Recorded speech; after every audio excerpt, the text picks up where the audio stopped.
अस्सलाम वालेकुम, मैं हूं आपका होस्ट एहसन गोरी और आप देख रहे हैं यूट्यूब चैनल।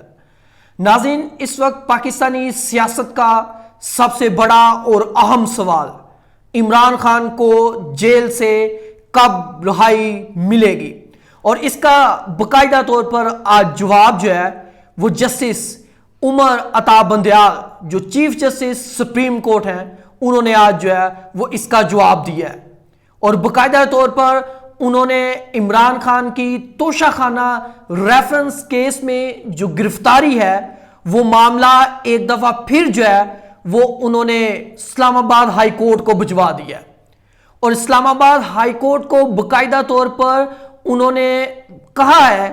कि आप बगैर किसी दबाव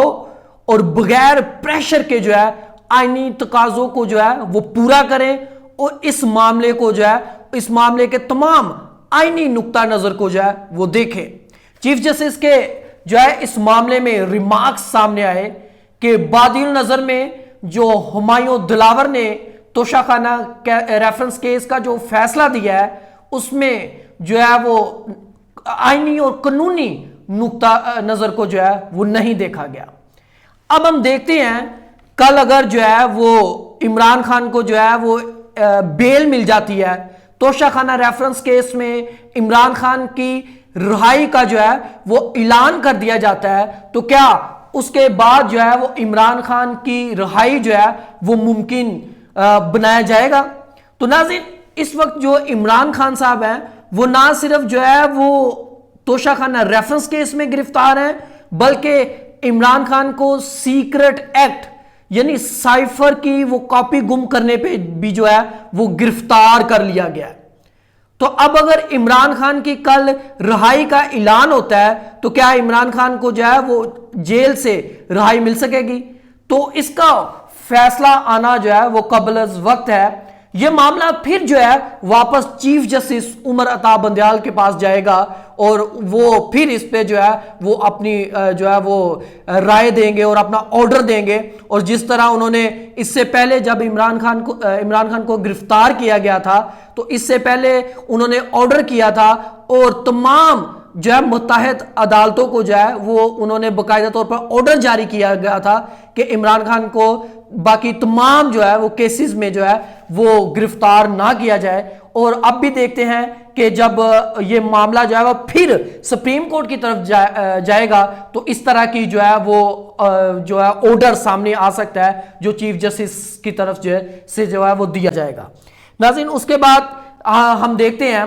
कि आज जो है वो लतीफ खोसा साहब जो है वो सुप्रीम कोर्ट में जो है वो पेश हुए और पहले जो इमरान खान का जो है वो केस जो है डिफेंड कर रहे थे, ख्वाजा हारिस साहब जो है वो नाराज होके चले गए क्योंकि एकदम से जो है वो लतीफ खोसा साहब ने जो है इस सारे मामले को जो है टेक ओवर कर लिया था। और उसके बाद जो है क्योंकि ये सारा केस जो है वो बिल्ड जो है वो ख्वाजा हारिस साहब ने किया था, लेकिन अचानक से जो है वो लतीफ खोसा साहब जो है वो मंजरे आम पर आ जाते हैं। और लतीफ खोसा साहब ने जो है आज इस्लामाबाद हाई कोर्ट में एक और दरखास्त दायर की कि जो है हमारे तमाम मुकदमात जो है वो पीटीआई चेयरमैन इमरान खान साहब के तमाम मुकदमात जो है उनको जो है लाहौर की जो है अदालत में जो है वो शिफ्ट किया जाए। इससे पहले जो है वो आपने देखा होगा कि चेयरमैन पीटीआई इमरान खान साहब जो है वो इस्लामाबाद के जो है चीफ जस्टिस आमर फरूक साहब पे जो है वो अदम एतमाद जो है वो पेश कर चुके हैं। और इस बार भी जो है उन्होंने इस बात को जो है वो इजहार किया और उन्होंने बाकायदा तौर पर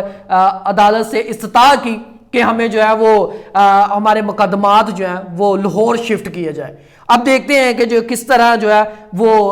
उनके मुकदमात को जो है वो लाहौर में सुना जाता है और उसके बाद जो है वो किस तरह कल जो है वो इमरान खान साहब के लिए जो है वो रिहाई को मुमकिन बनाया जाता है। आज इमरान खान साहब के लिए जो है बड़ा जो है वो एक इम्पोर्टेंट दिन था और इमरान खान साहब के लिए जो है वो एक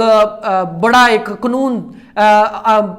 قانون ساز دن تھا جس کے اوپر جو ہے عمران خان کی توشہ خانہ ریفرنس کیس میں جو ہے آبزرویشن چیف جسٹس صاحب کی آئی. اب دیکھتے ہیں کہ کس طرح عمران خان صاحب کو رہا کیا جاتا ہے اور پھر کس طرح جو ہے دوسری طاقتیں عمران خان کو رہا نہیں ہونے دیتی. اب دیکھتے ہیں یہ عمر عطا بندیال جو ہے وہ کس طرح عمران خان کو ریلیف دیتے ہیں اور کس طرح دوسری طاقتیں جو ہے عمران خان کو جیل میں رکھتی ہیں. اجازت دیجیے گا, اللہ حافظ.